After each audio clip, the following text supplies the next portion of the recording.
I'm out of here. And gets up and walks away. Welcome back to Debating Your Dollars, where two financial advisors with two opinions have one goal in mind, helping you make good financial decisions when it comes to your money.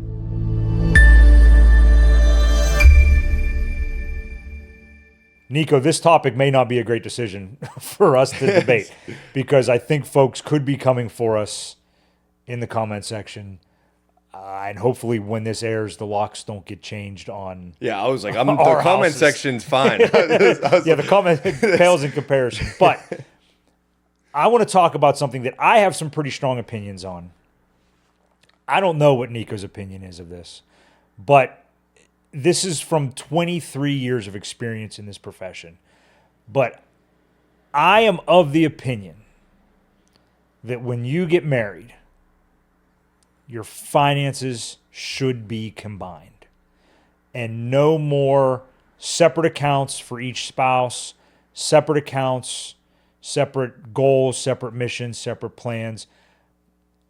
I've done this for a long time, and those scenarios are always the most challenging to find success in for our clients. Yeah.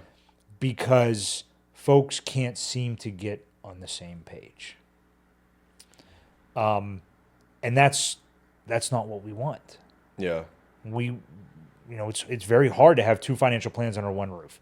It's tough enough as a business owner needing to have a financial plan at home and a financial plan for my business.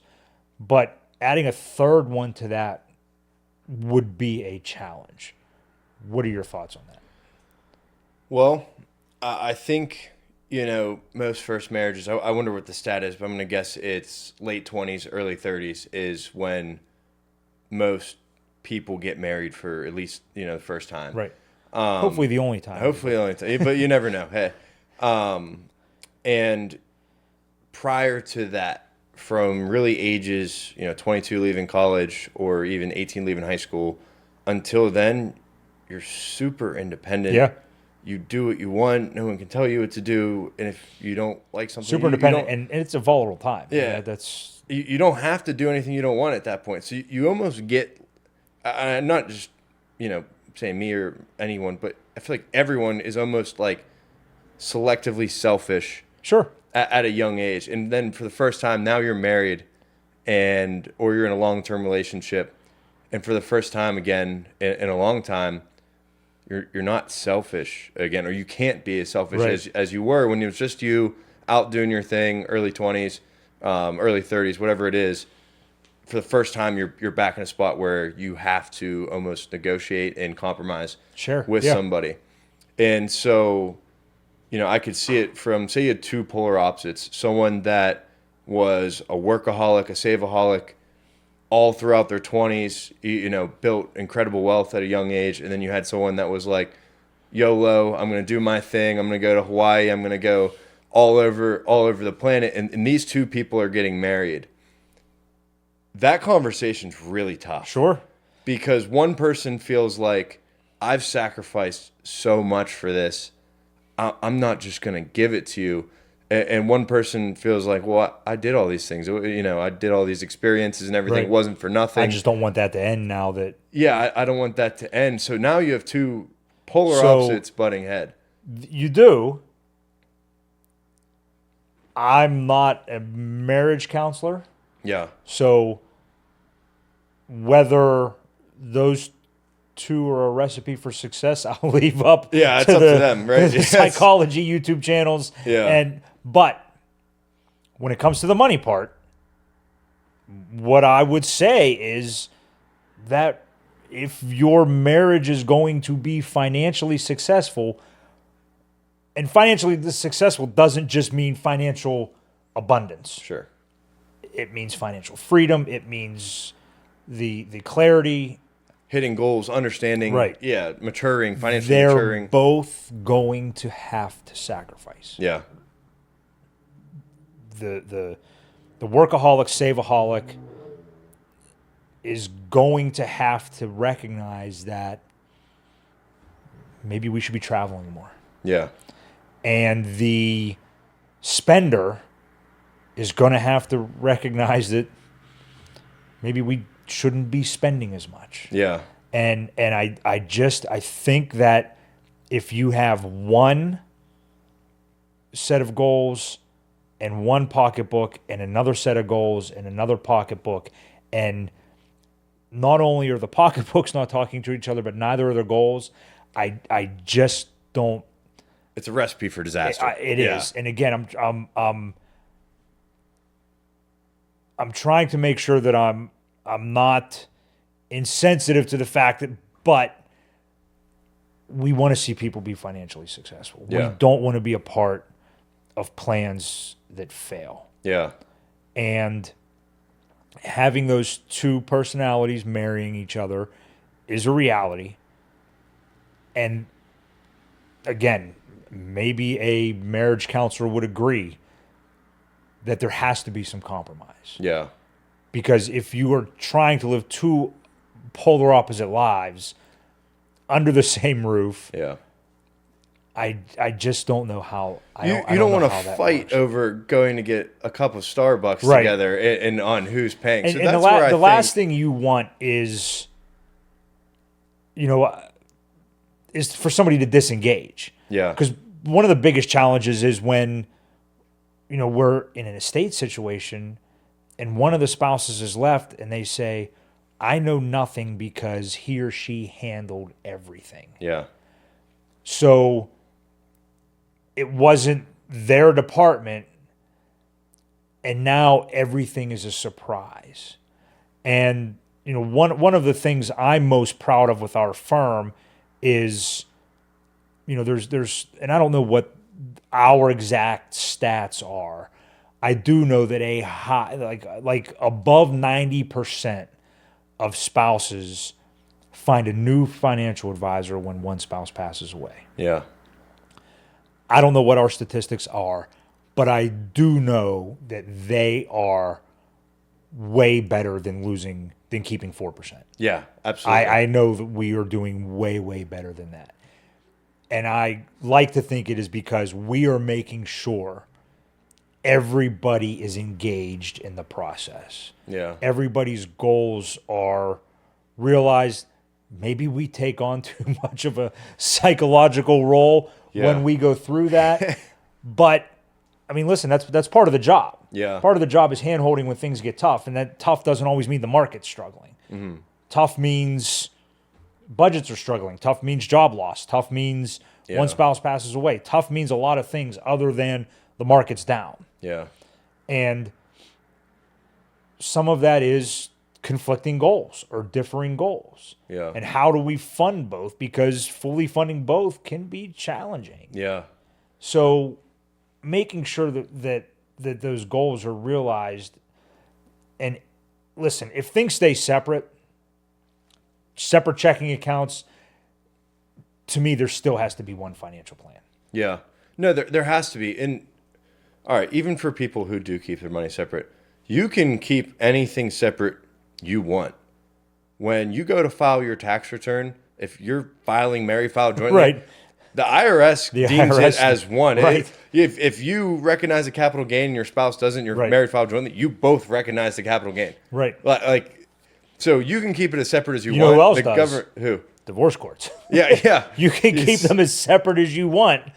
But when it comes time, or if it comes time, and we hope it never comes time, but if it comes time to separate assets in the sake of the divorce, the judge isn't going to care, well, this was in my account and this was in his. Yeah. So, no. Yeah. The judge isn't going to care about that. No. So that's the case right there is, both from a legal side and then even with the IRS, they're considering you one and the same. Right. So right then and there, you may think it's independent because you have a different bank account. It's not. Right. You might think it's independent because your investment account has this much and theirs has that much. It's not. So let me ask this then. When would it make sense to keep everything separate? I mean, maybe. I mean, I feel like that comes back to like prenup if you had like massive family wealth that you wanted to protect because it was your family's wealth. I mean, sometimes you have bad credit situations. Yeah, bad credits. That folks can't or shouldn't own something because they're going through a recovery process or something. But certain debts, maybe. I mean, maybe if they took on a substantial amount of, say, not a bad business loan, but let's say a business loan that is huge, and they're taking this giant risk on developing this business it may not be irrational from a partner standpoint to protect yourself from that. But at the same time, once you sign the prenup, I'm not exactly sure how it works after, but you're still one and the same on the tax return, right? From there, you need to combine finances because you need to build something together. That's the best results. I think that's the best results we see is when you're both on the same goal and you actually both really want the same goal. Right. And you made those compromises, found out what the goal was, and now you have a clear path forward with your financial plan. That's when things work. That's when things seem to work the best. Yeah. When you're both committed and you know what the goals are and you're going to go after it. We go into that scenario already planning for exiting. Yeah. And, I mean, listen, business arrangements, yes. Yeah. But this, I think we would agree, is different. A little different. But we don't want folks to be disengaged, because the toughest part is when one person's doing it all. Yeah. And one person is making the decisions, having the goals, investing the money, having the conversations with the financial advisor, and the other spouse isn't. And then there is a turbulent time. Mm-hmm. Things get rocky. There's an argument. There's a discussion. And the last thing you want is somebody that just says, I don't want to do this anymore. I'm not going to talk about it. You handle it. I'm out of here. And gets up and walks away. Yeah. That's the last thing we want to achieve, because it solves nothing. Yeah. So they have to stay engaged in this process, even if it's not their talent. Now, I'll say this also. Maybe cooking isn't your talent.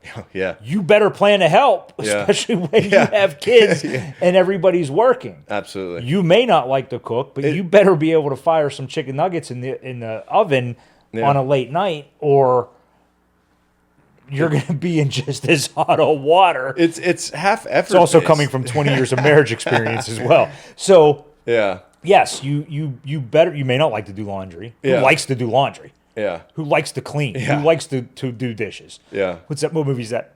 The Breakup with Vince Vaughn. Why don't you want to help me do dishes? Who wants to do dishes? You better be. But also, if money's not your strong suit, doesn't have to be your strong suit. You don't have to like it. Yeah. You better be engaged with it, though. To me, again, this may be a cold, crass, very rigid thought process about this, but maybe that's an interview for the Wealth on the Move, the podcast, is to have a marriage counselor on to talk about these things, because to me that's important. Yeah. We talk about it all the time. Some of the most important financial decisions you make are not financial at all. How you combine and how you treat your money, the goals you have with the spouse that you are with, is a very important, can have a very important impact on your finances, and that's not a financial decision. No, and you can't punish. You also can't punish someone for what they don't know. Sure. Right? Like, financial literacy is not taught in a classroom. It's awful. It is definitely, typically, it might be now, but at least I know when I was in school, it definitely was not taught in a classroom.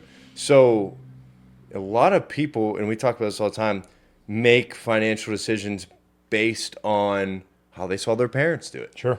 And that's not always a good thing. Right. My parents kept it separate, so I'm going to keep mine separate. Yeah. Or mine kept them together. So how do you? Yeah. Or one has a completely different philosophy on taxes. One's like, I don't want to pay any taxes, and one's like, hey, it means I made money. They never take 100%, right? Right. So there's total different philosophies there. So you can't blame them for what they don't know either. But like you said, it's so important, even when we have our meetings, that both spouses at least understand a little bit about what's going on.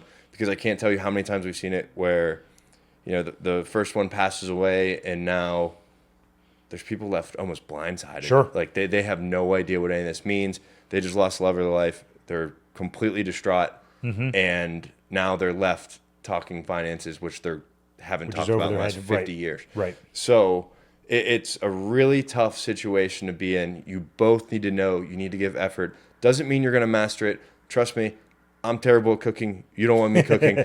But at the same time, I at least give effort and try because, like I said, there's going to be a time like I got to cook for myself. If sometimes, right? So, Right, I probably should help with the dishes tonight too. yeah. Final thoughts. Combine it all. Yep.